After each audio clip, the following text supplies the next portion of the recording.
Hi everyone, good afternoon on this beautiful Tuesday afternoon it is for me right now.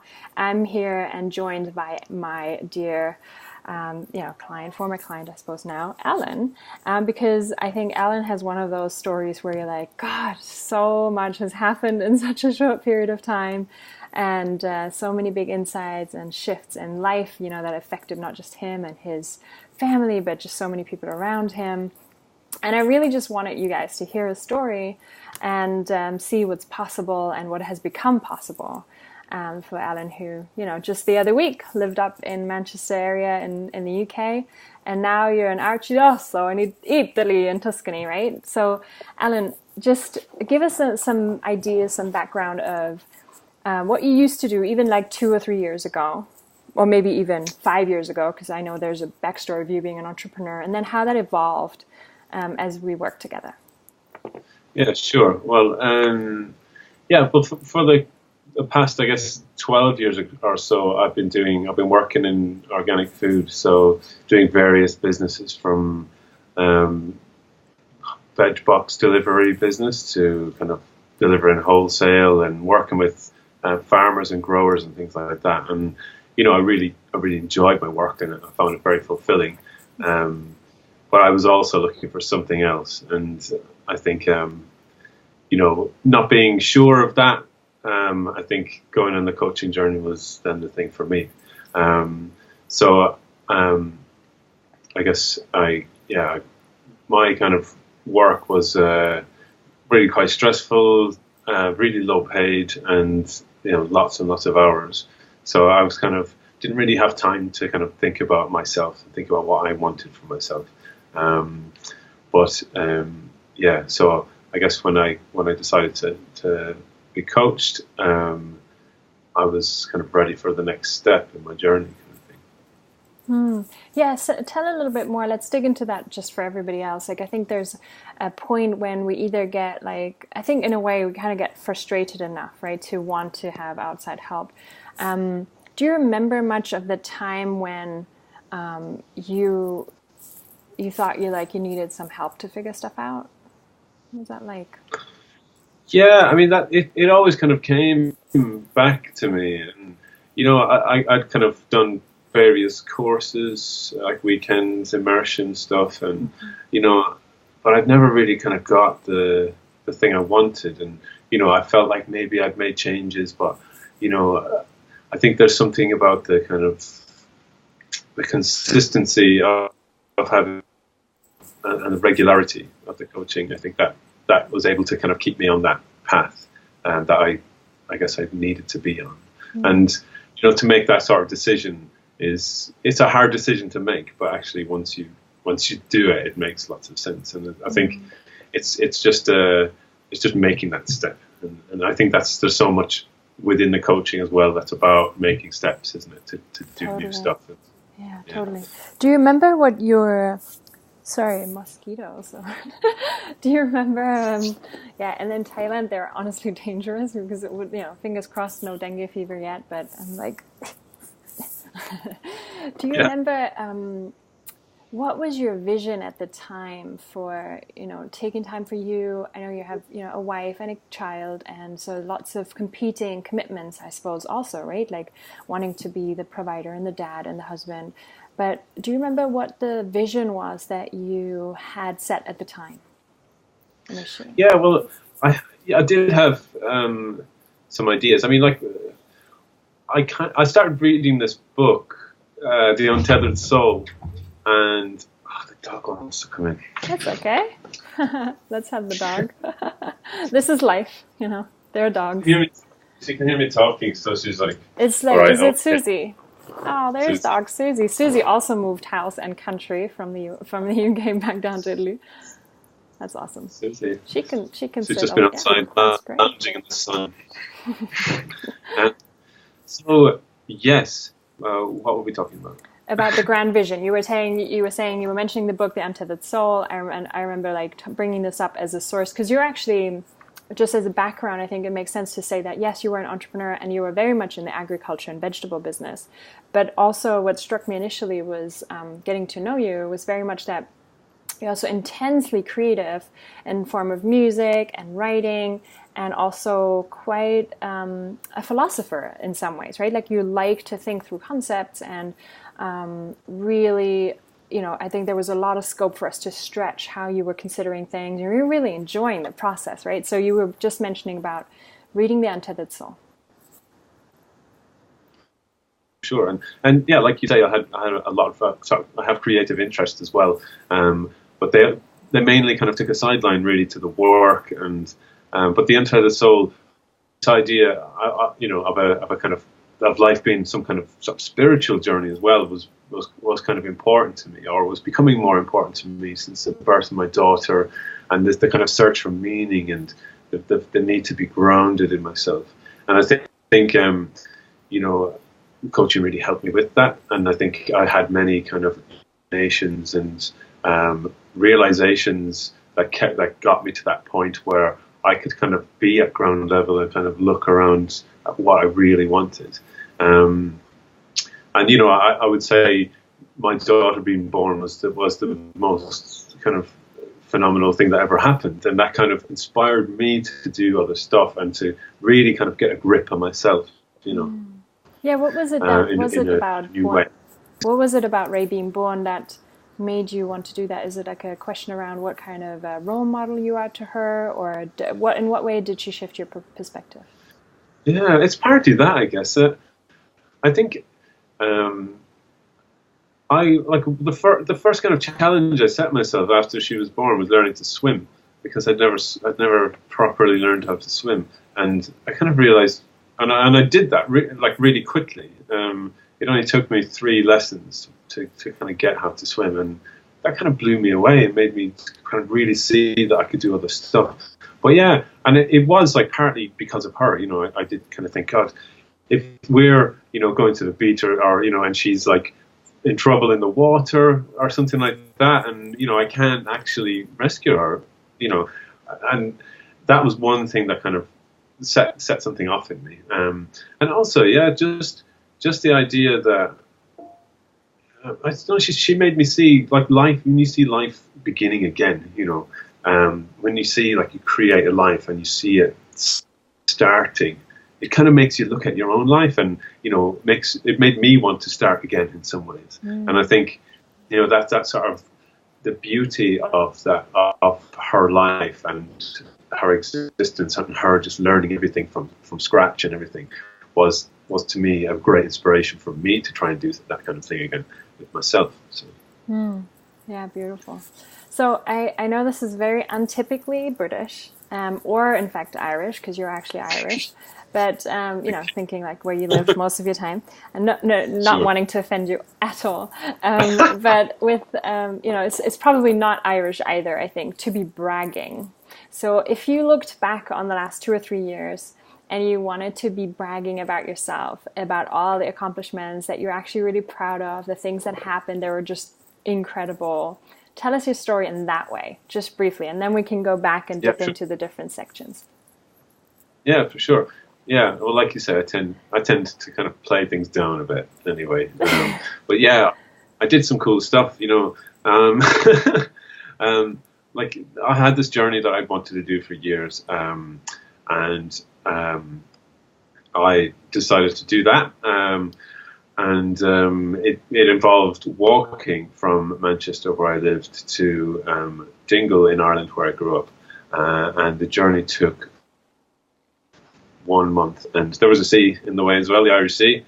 So I set out to kind of do that in some kind of creative way. So I ended up kayaking across the Irish Sea, which was a massive achievement in itself. That was like endurance, so real like endurance, 22 hours with no sleep in the shipping lane, like full on unbelievable stuff, and the kind of thing I would never have dreamt of doing previously in my life, And like, most people were scared for me. People were like calling me up, going, "I'll pay for you to go across the sea. I'll whatever. I'll do it. Just don't do that." And all this kind of stuff. And I knew I was really stepping outside of my comfort zone and of what I saw as regular life. And also, like, I decided to raise money for charity through the walk as well, because it was all in memory of my sister Aoife, who passed away. She had severe cerebral palsy. So I decided to fundraise for 2 charities, and I managed to raise over 21,000 sterling on that walk, which is, if I am to be showing off, that is a lot of money for one person to fundraise in a short time. So I'm really proud of that. And I was able to fundraise for 2 charities, one from my hometown, which was a mental health place where people live, like a little village type thing, and then another one for a mental health charity in Manchester.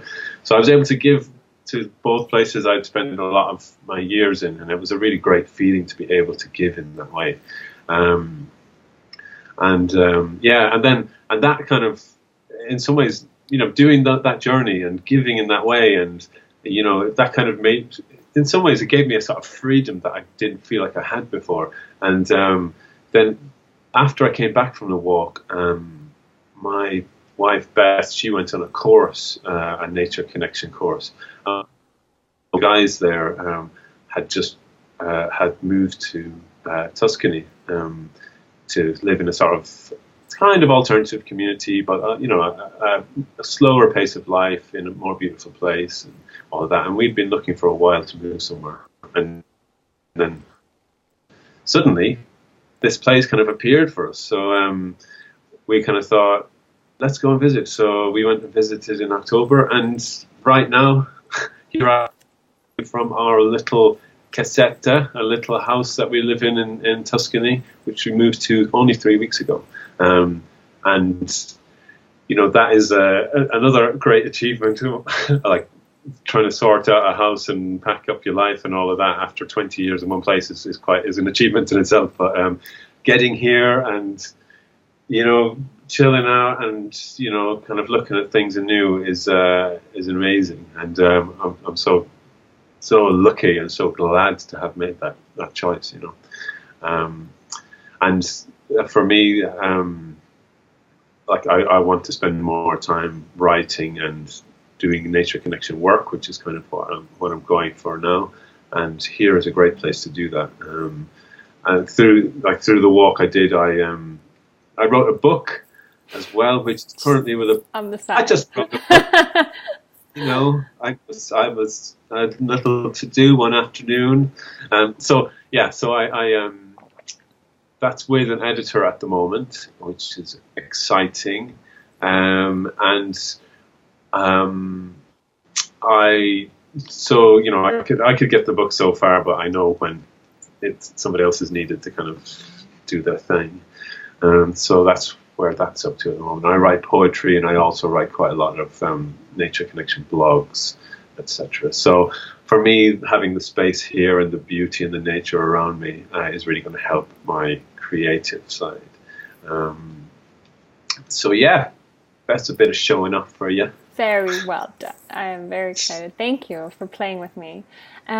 What do you? Well, because I think it's a lot to be proud of. That each one of those accomplishments, in and of themselves, like you say, even just packing up the house. I know very much myself what that's like. And you guys had you'd lived in this house for a long time, and you had a lot of stuff from years and years, decades of living. So, each of them are a big accomplishment in and of themselves. But I would love to dive deeper into, because I think there's so many things that happened in your mindset that allowed those things to happen. You were just saying like, I'm lucky that I made this choice, but no, you made the choice, and that allows you to live and experience this luck. So what do you think, looking back now, were sort of the biggest mindset shifts for you that led to you even going on this walk? Because you were like the provider. I know there was a lot of conversation with your wife about can she look after your daughter on her own for the while, like you were going to be gone for a while. It was a big financial challenge to not be working for a month, etc., etc. Like,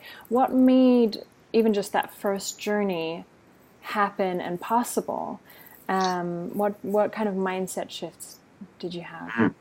Okay, yeah. I think like the first thing is making that decision, isn't it?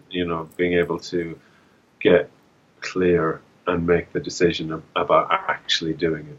And I guess that's the biggest shift, really. because I remember one coaching session where that whatever breakthrough or whatever occurred, because I'm not sure, but I guess I had been talking about it for a while. I'm not sure, I may have been. And, you said something like, well, what? I can't remember the exact way you put it, but it was in a way which kind of made me see that there was kind of no alternative but for me to do that thing that I've been thinking, it's like, why wouldn't you do it, kind of thing. And I guess, to be when you kind of see it in that kind of focused way, or when I saw it in that focused way, I did kind of, it just, something flipped in me, and I made that choice, I made that decision to actually do it. And in some ways it kind of still happened in stages, my kind of immersion into the project, because it was quite a big project and took up quite a lot of my time. But that initial decision to actually do it, and the sort of, the liberation that comes from making that decision, opens a kind of path to a new mindset, I guess. And I think the freedom of the commitment to that decision, then kind of gave me like a lot of energy to do whatever it took to complete it, because it was one of those things. Like, for me, I had always been a great procrastinator, and as many, like most people are, I think, and I guess I still am in some ways, and but what, like, the idea of the project that I had, and setting a date to begin my walk, which was something like it's like 7 months after I made the decision. So I knew what I had to do. It was kind of like setting up a business in a way. I knew I had to kind of get fit, because I was totally not in a state of fitness at the time. I knew I had to, get a website up and running, and to all the donation stuff, and I organized gigs. I organized two gigs, and just rallying everyone around me and pushing it through social media. So to kind of get myself there, I use social media a lot, actually, for my whole mindset. That it's like Facebook and stuff was a big mirror. It was a way for me to kind of go, right, I'm doing this, just putting it out there. And for me, I needed that push of that sort of responsibility to myself through the social media interactions I was having. I mean, some people may be just totally self-motivated and can just get on with it, but I kind of I'm the kind of person who needs a kind of whatever, reflection, or this thing, the feedback, I guess, a fairly regular feedback in order to do it. And of course, as I was doing it, I was getting better feedback, and I drove my passion more. And I think then on the run up to it, with the training and everything, that was really hard. I had to get myself into a certain frame of mind in order to actually train and everything, because I'd never intentionally got fit in my life. So I was fit when I was young, and I cycled a lot and whatever, and I did a lot of physical work, and I knew how to get fit that way. But actually getting fit for a kind of physical challenge like that was kind of out of this world for me, and I had to do all kinds of like crazy exercises that I'd never thought I would ever be doing, and wheezing away in the frosty February morning, trying to kind of running through puddles, and just thinking to myself, what am I doing? But then at the same time, I had such a big driver to do it, and I had my sister's memory, and I had the fundraising, and I had so many things that I just put all these things in place to kind of make me do it, in a sense. It was the kind of thing that I knew that I couldn't kind of, I don't know what the word is, I couldn't let myself down, or I don't know. But I kind of placed all these these things around me. It's like accountability in some ways, isn't it? I suppose so, yeah. But they were all kind of pulling me towards them, towards the goal. So the fundraising and my sister's memory, and it's quite a simple target of going across to my parents, and all this kind of thing. So, so I guess that was kind of the mindset stuff. Then, like once I actually started on the journey, and a whole new mindset appeared. I mean, I was fit at that point, and I was feeling good about myself, physically and mentally. And but then I had some like pretty bad injuries, like straight away. I had, well, you could call them injuries, really bad blisters on the soles of my feet. Like as soon as I hit the road, pretty much like day 2, and it was, in the past, I guess it would have been enough to make you go, that's it, game over kind of thing. And it was like I was in so much pain. I was in pain for hours every day walking, but I continued. And I was staying with people, and they were kind of going, "Are you sure you should be doing this? Should you not see a doctor?"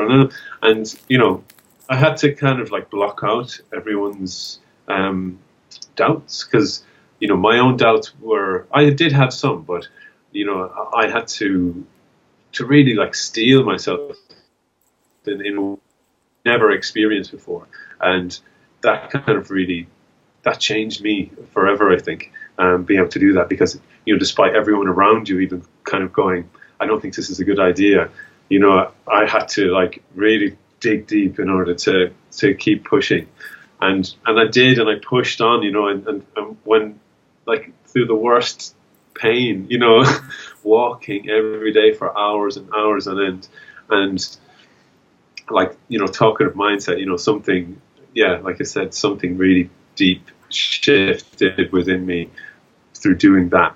And because once I got to where I was doing the kayaking from, I had overcome the worst of that pain, and I worked through it, and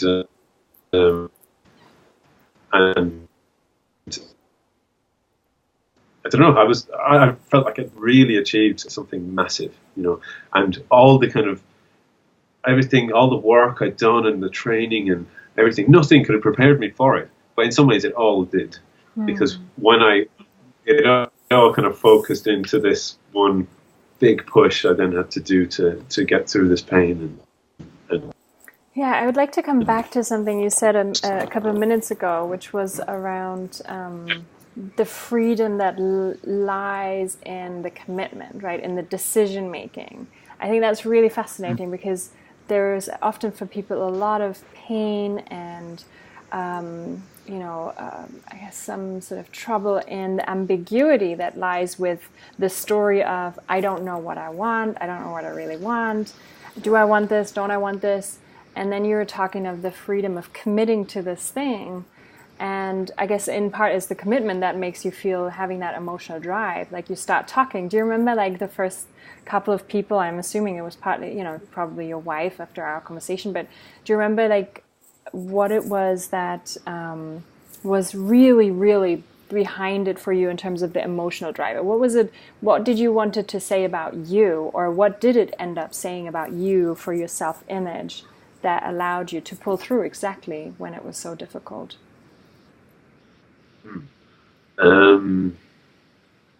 Yeah, I mean, yes, okay, that's an interesting question. I think I guess because once again, having so you're talking in referring to when I was in the pain and trying to get through that. Mm-hmm. Is that right? I guess there are kind of two parts to the question out there. I mixed them a bit. So the first part is making that decision, committing to it, feeling the freedom and almost like a relief in that, because then it makes every other step clear after that. Like you were describing, you just needed to set up the charity side, you needed to set up the website, the Facebook. Like it made those steps clear. Like what was that like to arrive and experience that freedom of the commitment? And then we'll come back to the mindset shift as to what it said about you that you did pull through. So let's start with that. Okay. Well, like because the kind of the journey I did was kind of unusual. Like there were a few kind of there were like a million reasons not to do it. Right. And exactly. It wasn't any kind of established kind of walking route. I invented the whole thing and made it all up from scratch. And that is, not the easiest way to do it in some ways, but because you could go and walk the Camino in Spain, and it's a route, and you just do it. So for me, like the hard bit was kind of going, yeah, but this is the difficult bit, and there's this other bit that's like, ooh, and what will people think of me? Doing this kind of idiosyncratic journey that's like, is it my ego that's driving me, or do I need to just keep my head down and not do all this kind of thing? And I guess I had all of those doubts, but also I had the idea of doing some kind of walk, and it had been in my head for a few years. And the idea of combining it with something in memory of my sister and all of that was, it felt like, it sort of took hold of me in some way. And then actually with the decision, to do it, yeah. I did feel liberated, but I also still felt quite scared at that point, because I knew I was going to do it, and it was great. I knew I was going to do it, and it was frightening. And it kind of like, yeah, it's. I've never done anything like that, and I may never do anything like that again. But I hope I will. But I think. This is what I needed, and I think this is the thing, and to have this idea that's like stewing around in here and in here, this idea that's there, and it's kind of gnawing away at me, kind of going, Alan, this idea, it's still here, and I'm kind of going, yeah, but this isn't the time, and I can't do it now, I'm too busy, or I don't have any money, or and all those things, and that's all. It's all nonsense, isn't it? That's the thing. And I did it. I did the wackiest thing. I had no money. I had no time, whatever. But I made it all. I just made it all happen. Do you think that actually the transition? We'll come back to the self-image piece, because I think that's changed massively because of the confidence that comes with the steps that you've taken. But do you think that experience of the decision to move to Tuscany was somewhat similar, in that it was really exciting and really terrifying at the same time, that there were many reasons not to do it? I wonder if these kinds of bigger decisions are somewhat similar in the experience of them. And writing the book, I know that's kind of like a different thing, but... Yeah. It's funny because with the moving thing, there's obviously two of us involved. So me and my wife. So, and in some ways, I had, again, a bit like wanting to do the walk. I had wanted to move for a long time, and I'd wanted to leave the country. Actually, leave the UK for a long time, and but Beth wasn't so up for it, and that's it's the dynamic, and but when she came back to the house to us after going on this course, and just kind of went, you know what, this is, I never thought I'd say this, but this kind of looks like it could be something.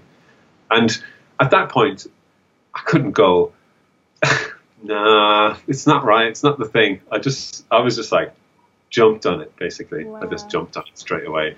I kind of thought, okay, this could be it. And so there was, yeah, it was just a matter. I guess it probably was the same sort of fear, excitement mix, but there were two of us involved, and the recipe was like just right. It felt like the details were really right, and but yeah, doing it, the whole thing of doing it. If I'd have known what it took, even to just get ready to go, I probably would have gone, forget it. Screw But, this. you know, Always sorting through stuff and giving things away and selling things. yeah, but I know, I know that, I know all that. I know that nothing worthwhile is going to be easy in a sense. But there's always but I've kind of, from doing the walk, I guess, the idea of the bigger picture is it's almost like I can blindly move towards it. I just turn off my senses almost and just go, that is it.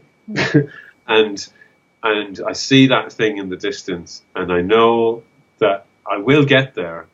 And the details then, it's almost like, there's a tunnel.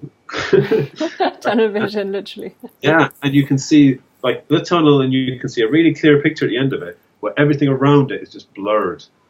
And to be able to kind of see things like that is kind of makes sense, because the details are just bullshit. You can't to get caught up in that. It's pointless, but you inevitably do, because you just get sucked into things. And you go, oh God, this is a disaster. We've got to get new windows for the house before we go, and all this kind of stuff, which we did. But you just, it just ends up being details, doesn't it? And you just kind of see the goal, and you're just like, that's it. What did you have to believe, the both of you, I guess, as a couple? I guess your daughter was a little, she was probably excited, but she was a bit less involved in that way. But what did you have to believe about yourself, or what did you then believe about yourself, maybe from the previous experience of doing the walk for Efi, that allowed you to, or that was just supporting you guys in making that big step and ignoring the details? Because it's easier said than done. I'm sure you had some sleepless nights over those kinds of things as well. But what was it that you so strongly believed about what you were creating, your vision and yourselves, that helped you through? Yeah, I think the thing that kind of comes back to mind quite regularly for me is life is too short, and that's always kind of really embedded a bit. And the idea that we only have one life, and it's really obvious in everything, but in terms of others, in terms of a mountain or a tree or a rock or whatever, time, the time that we have in the world is really, really short. The world is like billions of years old. We only get to experience consciousness. This is our, this life that I'm experiencing. I will only get to do it for the tiniest snippet. So, and it's like, I really need to, get out of whatever worries I have, and I have worries, and I try and deal with them, but to just every now and again kind of go, whoa, worries, that's got nothing to do with actually experiencing, what's going on now, and making really important decisions about happiness and about, giving myself the best I can give myself in my life and my family, So, yeah. So I think the time thing is really key. This idea that life is really short, and there's a lot of excitement to be had, and it's there. And I still have blocks. I did this really amazing journey that I had endurance stuff, and I had challenges and pain and like fractured bones and everything. And afterwards I was just like, I want to do it again tomorrow, but I haven't actually done that same kind of thing since. And I can see there's a world of adventure out there. I just need to tap into it and find the right thing and people and whatever to help me do it. So was there something that you were reminded of within yourself then as part of the journey? We even had a coaching session while you were walking. Remember that? I will never forget that. And I know at the time you were listening to audiobooks a lot because you were walking so much, right? So we're talking about Michael Singer's The Untethered Soul and also his Surrender Experiment. And, you know, these are all books that I found hugely influential and that just changed my way of thinking as well. And I think also you had maybe mentioned Eckhart Tolle books or some, you know, some other spiritual teachers. But, you know, sometimes I wonder if, yes, we're kind of expanding our consciousness and we're gaining confidence through the actions that we're taking, but also maybe there was something that was almost like unlearned in the process, something that you were reminded of. You were just talking about the adventure and the sort of fearlessness around that. Tell me more about that. Yeah. Yeah. Well, it's, I guess, you know, the fearlessness and everything, you know, there's no kind of substitute for being in that kind of situation, you know, where I was, you know, every day. Yeah, I had the support of, I was very lucky to have the support of my wife to do it. And, you know, we had a 3-year-old daughter, and I still managed to be away for a month, and, you know, we made it work. But yeah, the being in that kind of zone of doing it is a really liberating thing, and it's a really kind of, it's a sort of childlike state to be in, I guess. And the you know, everything that comes from that decision to do it up until actually doing it, this adventure that I did, it becomes totally irrelevant once again it's like the planning and the worry but when you're there doing it, you know, in some ways it feels really ordinary. You are in that, you know, I was just walking. I just walked a lot, and it was, in some ways it felt really ordinary and it felt whatever, but, you know, I was being creative. That's what it felt like. I was being creative in those moments, and through like sharing the stuff I was doing, because I used social media all the way through as part of the fundraising and as part of just sharing what I was doing. And through doing that, you know, I did have quite a lot of followers as I did it, and, you know, I guess, you know, in the showing off kind of vein, I inspired a lot of people. Absolutely. I inspired people to donate money. You know, I inspired people to take me on their radio shows, or to interview me for the newspaper, or other people have gotten in touch with me and said, "Oh, I'm trekking these mountains now because of what of that journey you did." And, you know, by making it public and by making a stand for my own freedom, you know, freedom from, you know, maybe a kind of guilty Catholic childhood oppression, or freedom from just, you know, grief of my sister's life and death, and, you know, freedom from all those things. That's what I was standing for, you know. Even though I was just an ordinary person walking on a road,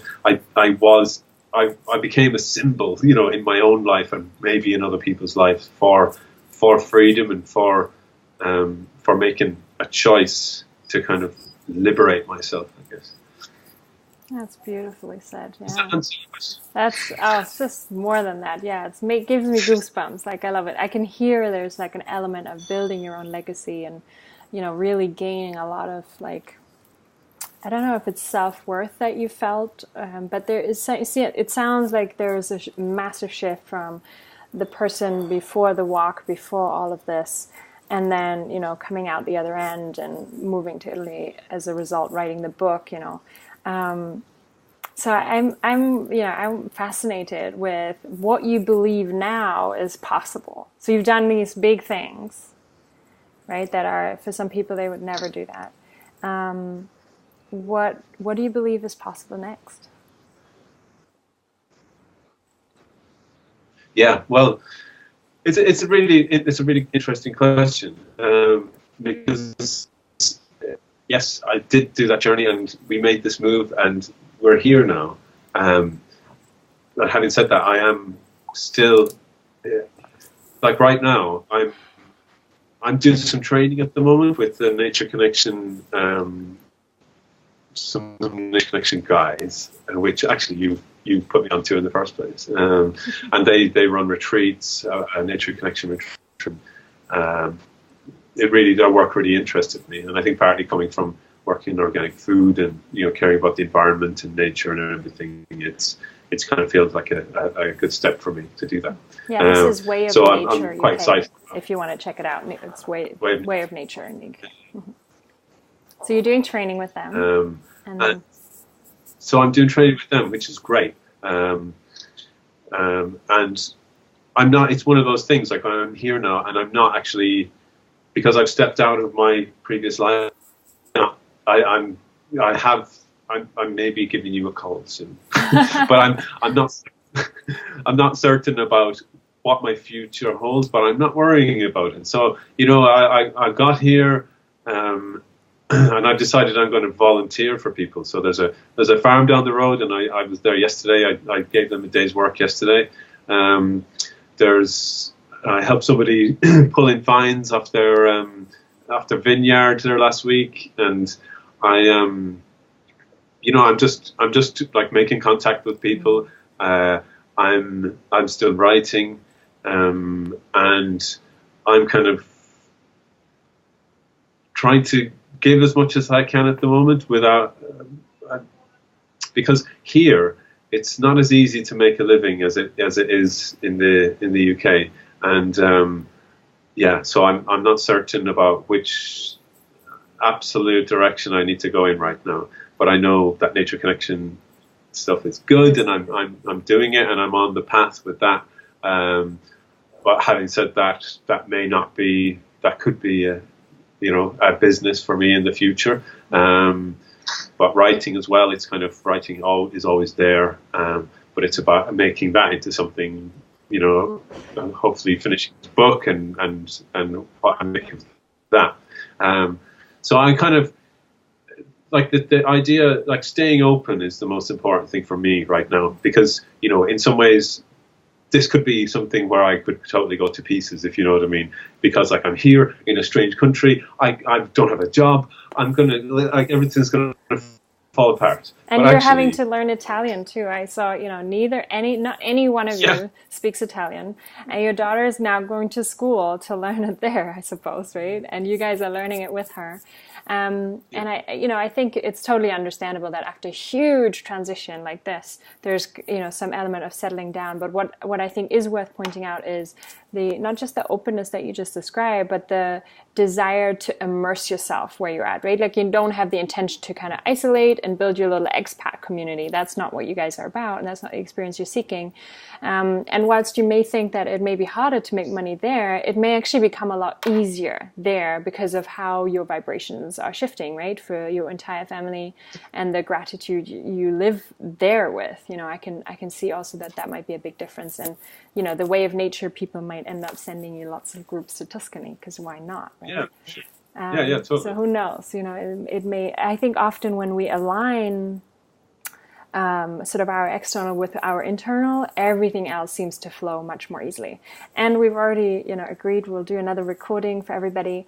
So let's pick up on the next grand vision on that conversation, and nice. And document, what that can look like. Because what I'm most excited about is that, with people especially like you who are then, a doer and brave enough to follow through on something, it really often is just a deeper inquiry into, digging into what one may think, so it was a bit like the walk, right? Because you had this idea, and it is, like you said, there are many reasons not to do such a thing, but then to make this impossible goal more possible, right? So I have an intuition that there is something else that you would like, that we can bring, up to the light, that is even beyond yourself, something that's really impacting you and the environment that you now live in and the people that you're interacting with. So I would love to do that on that conversation and record it and see what happens. But so amazing. What an incredible story. I personally am super stoked, as somebody who's been nomadic for almost 3 years, I'm super stoked that you guys moved your whole family. I think that's a very different thing. And I'll make sure to post your contact details if people want to contact, you guys and hear how to do it. I'm sure you would love to share it more. And we'll share some contact information there. But thank you so much for sharing all of your amazing journey. Maybe as a last question, what was one of the craziest things that like synchronistically or otherwise happened that just totally surprised you in the last 2 or 3 years? Could be really small or really big. Yeah. I don't know. I get little things like that happening all the time. I would have to think about that.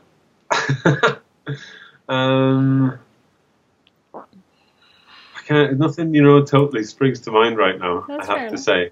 That's fair enough. I just think it's often funny how once we start putting our dreams out there, like the walk, you mentioned like you were interviewed and stuff like that. I think it's so amazing, and it's almost a shame that we tend to forget a little bit on the details, but how one thing leads to another. Because, for example, like you were saying about crossing the Irish Sea there, you evaluated all these options, and in the end, you had a friend also join you on that transition over across the sea to kayak for 22 crazy hours. So there probably were many. Yeah. That was. It was interesting how that kind of came about because, like, I spent like a week. I spent weeks trying to work out how to get across the sea, and I was putting it out there, and just that's the thing about like Facebook and everything. It's like Facebook is brilliant. It's a brilliant tool because I kind of go, right, who can help me get across the Irish Sea? And of course, to most people, that's the most ridiculous question ever because they'd say, well, just get on a ferry, you idiot, or whatever. But eventually I kind of found different channels in different areas. Someone was like, oh, try this and try this. And I was going to like hire one of those ocean rowing boats. I thought about that, and I nearly got a crew together to row across. And then I posted something on this little other website, and somebody, I could take you across. And it just happened that he lived like an hour's drive from where we set off, or 2-hour drive from where we set off in Wales. And he had a boat, and he was up for taking me across, and he did it for, costs, basically. He didn't charge me for the journey.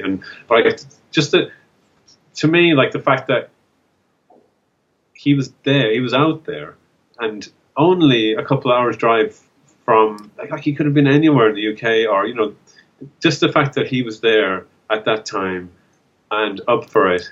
There was something really synchronistic about that, and something really beautiful about it. And there was no real stress in that whole journey because the logistics weren't difficult, and he took care of all the logistics from his side. The weather. Took care of the weather. He took care of, working all that stuff out. So I didn't have to worry about anything to do with the crossing. He just dealt with it all. And he was like literally in Wales, just a couple of hours road from where I was setting up from. And that to me was just like, there you go. There was like, I don't know what. Like the only thing I could think of right now is like the divine hand came down and just went, he's just there. Mike just appeared, and then it just happened. Yeah. Like without Mike, it would have been so much more difficult and stressful. Everything. And you wouldn't have ended up singing in the middle of the night in a very scary sea to keep paddling, because I thought that was very funny. But actually, it's a very good psychological tool, right? To keep you awake, to keep you going, to keep you in positive spirits. I know you guys were singing. So anybody who wants to read up on that story and how that's happened, please tell us where to send them, where to look, where to read. Yeah, well, you can look at, I blogged throughout the walk and on the run up to it. So walkforifa.com is where all of that stuff is. So that's walk for, and IFA is AOIFE.com. And that's where I wrote up my journey. And you can see the amount of money I raised and all of that on there. And I started blogging from like February on there, so there's probably like 6 months-ish of blog posts. Amazing. Amazing. And the book is also in part about that story, I understand, right? Yeah, exactly. It's about that, and it's about my relationship with my sister, and it's about grieving, and it's about mental health stuff, and all of that. So, Very, yeah, very powerful. So no doubt that is also big, a potentially a very big way to impact the world and leave a mark. And that's definitely. beautiful. That's a big one. Like, the book it's going to be, um, it's going to be another big kind of push and a big whatever experiment. So, I'm really looking forward to kind of getting that moving. Yeah. I'm very excited for you. Thank you so much for sharing, Ellen. I think this whole story is so wonderful, and I'm sure it'll inspire many, many more people. I know you've spoken and you've done keynotes, etc. You've shared about this story, and obviously Facebooked and blogged about it a lot.